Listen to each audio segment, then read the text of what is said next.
تو اس نے کہا تم میرے ساتھ غوث پاک رحمۃ اللہ کے پاس چلو، میں حضرت شیخ عبد القادر جیلانی کے پاؤں میں پڑ جاؤں گا، ہاتھ باندھوں گا، اس کے آگے گڑاؤں گا، اس کو اپنے اللہ اور رسول کا واسطہ دے کر میں اس سے 50 گھوڑے مانگ لوں گا۔ وہ آدمی منع کرتا رہا، لیکن اپنے دوست کے ہاتھوں مجبور ہو کر وہ اس کے ساتھ غوث پاک کے پاس چل پڑا۔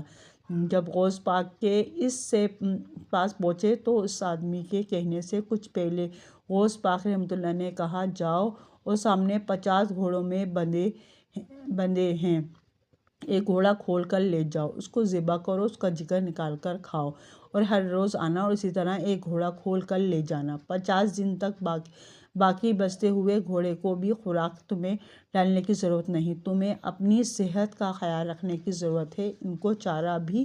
میرے مرید ہی ڈالتے رہیں گے، لہٰذا تم ہر روز استبل میں آنا، ایک گھوڑا کھول کر لے جانا اور اس کا جگر نکال کر اپنے علاج کے طور پر کھاؤ۔ وہ آدمی بڑا حیران و پریشان ہو گیا اور کہا کہ حضور آپ کو کیسے پتہ چلا کہ مجھے یہ بیماری ہے اور مجھے حکیم صاحب نے عربی نسل کے گھوڑے کے جگر کا علاج بتایا؟ تو غوث پاک نے کہا کہ جب تم اپنے دوست کے گاؤں کے لیے روانہ ہو رہے تھے اسی دن میں بھی تمہارے گاؤں سے گزر رہا تھا، اور جب میں نے تمہیں دیکھا تو یہ دیکھ کر مجھے پتہ چل گیا کہ تجھے چند دن بعد جگر میں ایک ایسی بیماری پیدا ہونے والی ہے جس کا علاج صرف عربی نسل کے گھوڑے کا جگر ہوگا، اور وہ بھی تمہیں 50 دن تک کھانا پڑے گا، لہٰذا اس لیے میں نے وہ 50 گھوڑے خرید لیے، اور وہ گھوڑے میں نے کسی اور کے لیے نہیں صرف تمہارے لیے خریدے تھے۔ یہ سن کر وہ آدمی اسی وقت غوث پاک رحمۃ اللہ کے قدموں میں گر گیا اور کہا حضور آپ مجھے مرید بنا لیں، میں آپ کا مرید بننا چاہتا ہوں۔ تو غوث پاک نے ایک خوبصورت جملہ فرمایا تھا کہ اے نوجوان، مرید اپنے پیر کو بغیر آزمائے بن سکتا ہے، تم نے تو مجھے آزما لیا، اب تم میرے مرید نہیں بن سکتے، لیکن یہ 50 گھوڑے میں نے تیرے لیے خریدے، جاؤ اس کو کھاؤ اور تم صحت یاب ہو جاؤ گے۔ وہ نوجوان غوث پاک رحمۃ اللہ کی سخاوت اور دور اندیشی کے بارے میں اتنا متاثر ہوا کہ ساری زندگی اللہ تعالیٰ کی عبادت میں گزار دی۔ ناظرین، دوسرا واقعہ آپ کے ساتھ شیئر کرتی ہوں کہ ایک دفعہ غوث پاک رحمۃ اللہ نے بتایا کہ جب میں جوانی کے دور میں تھا تو ہر روز رات کو لوگ اپنے اپنے گھر میں